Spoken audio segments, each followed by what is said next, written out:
Hi guys, welcome back. If you're new here, welcome. My name is Aya, and today I'm going to share with you this Tunisian soup recipe, Tunisian Orzo soup recipe. So first, in a medium pot over medium heat, I added some olive oil. Here I used just a little bit less than a half a cup of olive oil, but the oil, what you need to know is that the oil must cover the bottom of your pan. So you don't want to add a lot of oil, but you don't want to have just a little bit. You want to have enough to cook the rest of the tomatoes and the onion. So to that, I'm adding half an onion. I diced the onion very thin. I add the onion to the oil and let it fry for a couple minutes until it change color and become more translucent. Now I'm gonna add the tomato paste. So this is the trick. You're gonna use one, this is a teaspoon, that the spoon that we use for a coffee, 1 teaspoon for each person. Like here I used 4 because this soup was for 4 person. If you're gonna do it for 6 people, you use 6. This is a trick that you need to know so you know how much you make. And then I'm gonna let the tomato paste fry a little bit in the oil.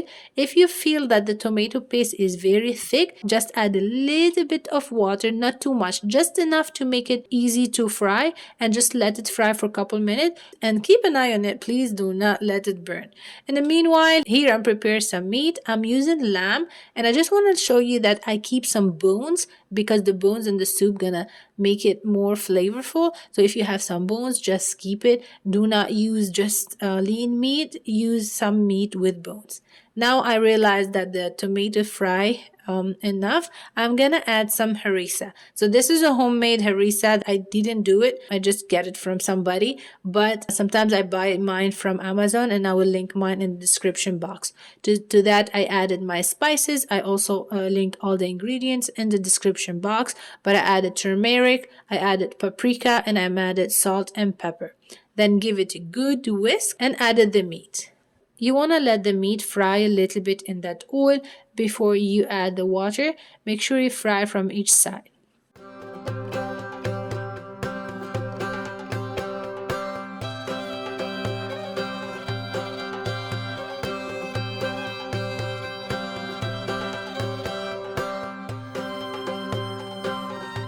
Here I'm going to add some celery. I'm going to add it exactly the way that you see it. I'm not going to use it for the soup. I'm going to take it off later on. I just leave it with everything. Of course, I clean it and I take off all the dirt part and everything, and I wash it off and everything, but I leave the leaves in it because it's flavorful. And to that, I'm adding 4 cups of water. I'm always add boiling water. So the water will depend on how big are your meat. So you want to make sure that the meat is cooked completely before you add the orzo pasta after. So you watch your water. If you feel like the water is evaporating too fast, go ahead and add water. So for me, I added 4 cups, and then I did added 2 other cups. Here what you do, you check the meat, and if the meat is not cooked very soft, do not do anything. Just add some water, always boiling water, and let it cook until it's completely soft.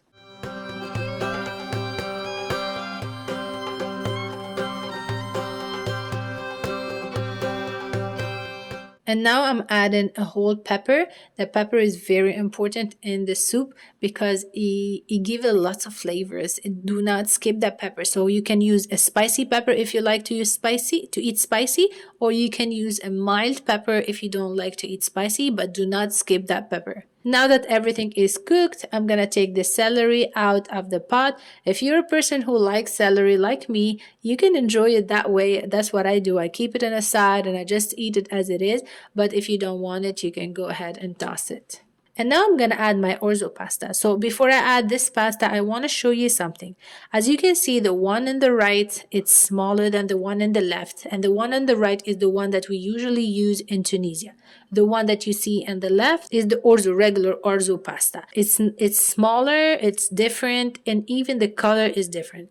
Now, that being said, that doesn't mean you cannot use the orzo. I just want to show you the difference. So if you're in Tunisia, you might see different sizes for the soup. You always want to choose the smallest one. If you're in the US, you can find this small one in the Arabic or Turkish stores, and this if you cannot find it, it's okay. You can go ahead and use the regular orzo one. And now I add the pasta to the soup, And make sure when you add it, you always keep whisking, because if you just add it and go, it will stuck to the bottom of the pot. So keep whisking and check it every 2 to 3 minutes, check it out. And then once it start boiling and everything is fine, you can just let it cook for 10 to 15 minutes. This really depends on the kind of pasta you're using.